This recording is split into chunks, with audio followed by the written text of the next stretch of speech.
The anxious parents couldn't believe their luck. Her kid was alive despite all chances. It seems their daughter was well. Strange events followed. Their daughter's words confused them. Was she brain damaged? However, the experts' interpretations of the girl's words were both shocking and uncanny. Many people worldwide believe in reincarnation, or that after death, people return to Earth in a different body. Buddhism, Hinduism, and some atheists believe this. There are several reasons to doubt what happens after death. Reincarnation is a religion-based belief that is hard to prove scientifically. Today, we're discussing a story some scientists believe supports reincarnation. Dorothy Eade's tale. 1904 Londoner Dorothy Eade. She fell down her parents' stairs at 3 years old and lost consciousness for several days. The family doctor told the distraught parents that the girl was clinically dead. He advised them to arrange her funeral and offered his condolences. Dorothy recovered the following day. She couldn't talk, but her bodily functions seemed normal. If you like my videos, don't forget to like or subscribe. Thanks in advance. Her parents were incredulous. They wept with joy. Almost miraculous. Dorothy would surprise them with something even more bizarre. They considered suing the doctor. He would have buried their daughter alive. They prioritized Dorothy's recovery.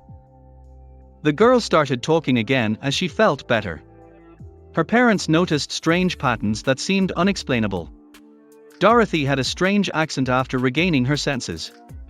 It was foreign, but no one could place it. The girl also described a dream garden with palm trees, water currents, and bees. She kept asking her parents to take her home. "Honey, it's your home." Her parents said it was a dream. Dorothy was furious whenever she heard this. "No, no. Home. I want to go back," she cried. Parents were clueless. Perhaps her accident caused brain damage. The British Museum's Egyptian exhibit with Dorothy was their biggest surprise. The exhibit included a photo of Seti's temple, Ramses the Great's father. Dorothy ran to the picture and exclaimed, "There it is. I point to my home." However, something seemed wrong. The gardens? Trees? Dorothy inquired.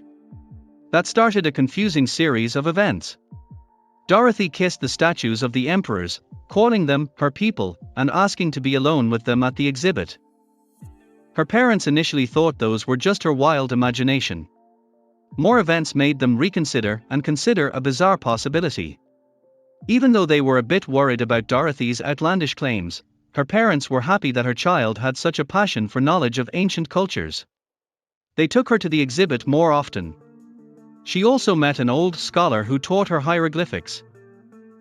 Dorothy learned Old Sign language quickly, surprising the scholar. She read thousands-year-old texts in days. Dorothy's explanation was even stranger. She said she was only remembering her native language. That's why she learned it in days what takes scholars years. Then it continued. Dorothy studied ancient Egyptian culture throughout her childhood and adolescence, becoming more knowledgeable than most scholars by 15. Researchers from London universities were coming to her, a girl under 18, for help interpreting ancient Egyptian texts. More. She guided archaeologists, telling them where ancient buildings and monuments were and what they would find in excavations. Her knowledge amazed everyone. She looked like an ancient Egyptian who traveled to 20th century London. Is that possible? Dorothy maintained that she was the reincarnation of Bentreshite, a priestess from Seti's time, 1290 BC, 1279 BC. She was a consecrated virgin in the temple of Qom el-Sultan, which she called home at 3 years old. She secretly loved Seti and died as a punishment from the gods. Is it? We may never know. How else can we explain Dorothy's extensive and precocious knowledge of ancient Egyptian life and culture? Dorothy became a famous Egyptologist. She married an Egyptian and moved to Egypt, where she spent her life researching the ancient culture she adopted. Thanks for watching. I'll see you again in the next video.